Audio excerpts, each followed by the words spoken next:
Black clover series में हमें approx 100 magic दिखाए गए हैं और सारे मैजिक अपने आप में ही बहुत ज्यादा स्ट्रॉन्ग हैं। लेकिन क्या तुमने कभी सोचा है आखिर सीरीज के टॉप 10 स्ट्रॉन्गेस्ट मैजिक कौन से हैं? अगर नहीं तो स्वागत है तुम्हारा इस वीडियो में, क्योंकि आज मैं तुम्हें वही बताऊंगा। लेकिन मेन वीडियो शुरू करने से पहले मेरी तुम लोगों से एक रिक्वेस्ट है, अगर तुम्हें वीडियो पसंद आती है तो लाइक कर देना और चैनल को सब्सक्राइब कर देना। इससे मैं और ज्यादा मोटिवेट हो जाऊंगा और ऐसी ही इंटरेस्टिंग वीडियोस बनाऊंगा। तो अब शुरू करते हैं मेन वीडियो को एंड स्टार्ट करते हैं रैंकिंग। Number 10 star magic. ये मैजिक हमें सिर्फ यूनो के पास दिखाया गया है और मैं जानता हूँ कुछ लोग कंफ्यूज हो गए होंगे और ये बोल रहे होंगे भाई यूनो पे तो विंड मैजिक था। तो मैं उन्हें बता देता हूँ, हाँ यूनो पे विंड मैजिक था। मतलब एनिमे के सीजन 5 में तुम्हें दिखाया जाएगा यूनो जाता है स्पेड किंगडम में रेड पर और वहाँ उसे मिलती है उसकी फैमिली की रॉयल ग्रीमोर, जिसके अंदर मिलता है उसे स्टार मैजिक। और इस मैजिक के आते ही उसका ऑफेंस और डिफेंस बहुत ज्यादा बढ़ गए, जिस वजह से उसने जेनन को हरा दिया। और जो लोग भूल गए जेनन कौन है, मैं याद दिला देता हूँ। जेनन वो बंदा है जो क्लोवर किंगडम में घुसकर कैप्टन विलियम और कैप्टन यामी को पकड़कर लेकर आ गया था स्पेड किंगडम में, और इस टाइम वो अपनी पीक फॉर्म पे था, जिसे यूनो ने इस मैजिक की मदद से हराया। क्योंकि इससे पहले जब यूनो पे सिर्फ विंड मैजिक था तब तो यूनो बहुत बुरी तरीके से पिटा था।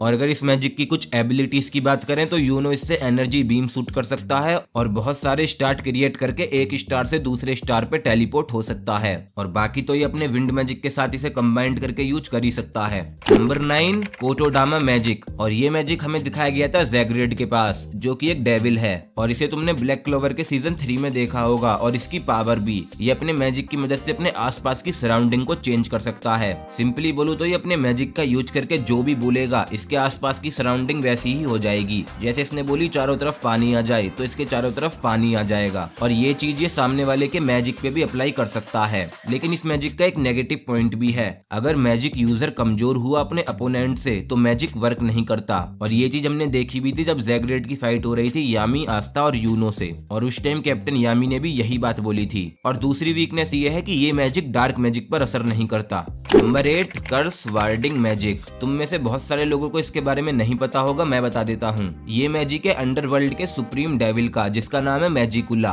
और ह्यूमन वर्ल्ड में मैजिकुला की होस्ट थी डार्क ट्रेड की ये मेंबर, जो स्पेड किंगडम पे रूल करती थी। और इस मैजिक में सिंपली इसका यूजर सामने वाले को कर्स दे देता है। और ये कर्स इतने ज्यादा खतरनाक होते हैं कि अगर ये किसी पर आ गए तो वो वापस नहीं जाते, मतलब ये कर्स टूट भी नहीं सकते। और मैजिकुला ने इस तरह का कर्स बहुत लोगों को दिया है, जैसे कि नोवेल और नोजेल की मदर को, जिसका नाम है एसियर सिल्वा। और ये कर्स उसने नोजेल को भी दिया था, जो कि तुम्हें सीजन 5 में ही पता पड़ेगा। और सीजन 4 में हमें जो लोलो पेचिका दिखाई गई थी उसे भी इसी ने कर्स दिया था। और इस मैजिक की मदद से ये अपने अपोनेंट के स्पेल को डिसेबल कर सकती है या फिर उसे बहुत ज्यादा वीक बना सकती है। और शायद इसी मैजिक की वजह से ये है अंडरवर्ल्ड की सुप्रीम डेविल। और अंडरवर्ल्ड में सिर्फ 3 सुप्रीम डेविल हैं, जिनमें से एक है मैजिकुला और बाकी 2 तुम्हें आगे पता पड़ेंगे। Number 7 light magic. देखो ये बहुत ज्यादा रेयर मैजिक है और हमें सीरीज में इसके 3-4 यूजर ही दिखाए गए हैं। सबसे पहला यूजर था फर्स्ट विजार्ड किंग, दूसरा यूजर था पार्टली और तीसरा यूजर हमें दिखाया गया है क्लोवर किंगडम का करंट किंग। और ये one of the fastest magic में से एक है और ये अपने यूजर को भी बहुत ज्यादा स्पीड प्रोवाइड करता है। तुमने देखा होगा पार्टली वर्सेस विजार्ड किंग वाली फाइट में पार्टली कैसे जल्दी जल्दी से मूव कर रहा था और विजार्ड किंग पर अटैक कर रहा था।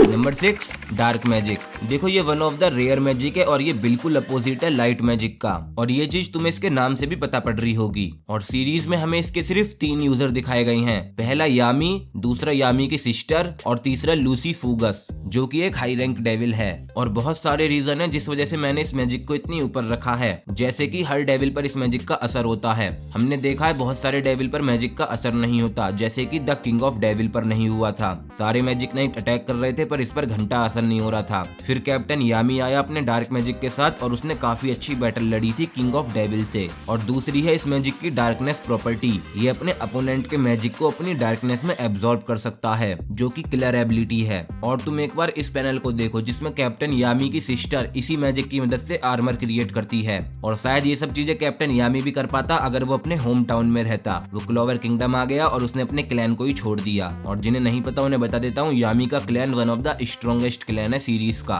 नंबर 4 पर आता है स्पार्टियल मैजिक और ये भी एक रेयर मैजिक है जिसका यूज करता है सुप्रीम डेविल, जिसका नाम है बेल्ज़ेबब। और इसका यूज और भी कैरेक्टर करते हैं जैसे कि फिनरेल और लैंग्रेस, लेकिन जो सबसे अच्छी तरीके से यूज करता है वो है बेल्ज़ेबब। और हमें बेल्ज़ेबब के दो होस्ट दिखाए गए हैं, पहला जेनिन और दूसरा सिस्टर लिली। और सिस्टर लिली की तो हमें ज्यादा पावर नहीं दिखाई गई, लेकिन जेनन की दिखाई गई थी और वो इस मैजिक का बहुत अच्छी तरीके से यूज करता था। हमने देखा था उसने कई बार स्पेस और टाइम को ही तोड़ दिया और एक नया डायमेंशन क्रिएट किया। Number 4 gravity magic. इस मैजिक का हमें बस एक ही यूजर दिखाया गया है और वो है द किंग ऑफ डेविल। और हम सबने देखा था जब इसने अपने मैजिक का यूज किया था तो इसकी ग्रेविटी में कोई खड़ा भी नहीं हो पा रहा था, सिवाय आस्था को छोड़कर, क्योंकि उसके पास एंटी मैजिक था। और लूसीफेरो ने इस मैजिक से तबाही मचा दी थी। उसने सिर्फ एक एक चांटे में सारे मैजिक नाइट को नॉकआउट किया है और इसे सीरीज का one of the strongest magic भी कहा जाता है। लेकिन फिलहाल ये मैजिक लूसियस के पास है। और एक इंटरेस्टिंग पॉइंट, हमें सीरीज में कभी भी ग्रेविटी मैजिक की फुल पावर नहीं दिखाई गई। इस चीज को तुम ऐसे समझो, जब किंग ऑफ डेविल अर्थ पर आया था तब उसके पास उसकी सिर्फ हाफ पावर थी और फिर आस्था ने उसे मार दिया। मतलब अब द किंग ऑफ डेविल की हाफ पावर ही बची है, जिसे बाद में लूसियस मार देता है और फिर वो द किंग ऑफ डेविल का हार्ट निकालकर उसे खा जाता है, जिससे उसे मिलती है ग्रेविटी मैजिक की पावर। तो इसका मतलब साफ है, हमें किंग ऑफ डेविल या फिर ग्रेविटी मैजिक कभी भी अपने फुल पोटेंशियल में नहीं दिखाया गया। Number 3 soul magic. इस मैजिक का यूज करता है लूसियस और इसकी मदद से ये किसी की भी सोल को मैनिपुलेट कर सकता है।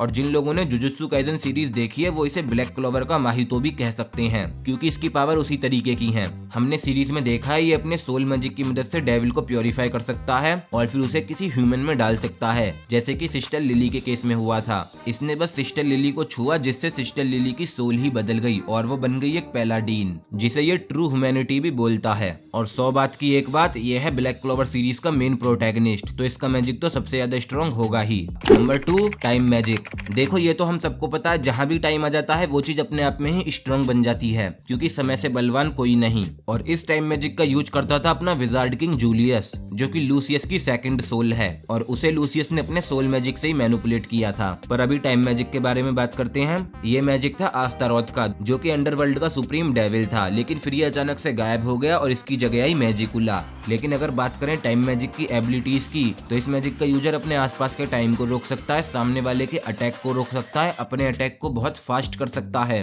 और ये सारी चीजें ही टाइम मैजिक को one of the greatest magic बनाती हैं। और अब बात करते हैं नंबर 1 की, जो है एंटी मैजिक। देखो इस मैजिक का तोड़ किसी के पास भी नहीं है, लेकिन ये मैजिक हर मैजिक का तोड़ है, क्योंकि हमने सीरीज में देखा है लीबे का एंटी मैजिक किसी भी मैजिक को काट सकता है, नलीफाई कर सकता है, डिस्ट्रॉय कर सकता है। और हमने सीरीज में ये भी देखा है जब आस्था अपने यूनियन मोड में था, उस टाइम लीबे के एंटी मैजिक ने उसकी बॉडी को कवर कर रखा था, जिस वजह से आस्था पर किसी भी मैजिक का असर ही नहीं हो रहा था, क्योंकि जैसे ही मैजिक उसकी बॉडी से टकराता था वो अपने आप ही नलीफाई हो जाता था। और मुझे कमेंट में जरूर बताना तुम इस लिस्ट में कौन से मैजिक को ऐड करना चाहोगे, या फिर तुम्हारा फेवरेट मैजिक कौन सा है। और वीडियो पसंद आई तो लाइक और सब्सक्राइब कर देना, और मिलते हैं एक और इंटरेस्टिंग वीडियो में। लेकिन जब तक तुम मेरी इन वीडियोस को देख सकते हो, मैं तुमसे वहीं मिलूंगा, तो जाओ जल्दी जाकर देखो।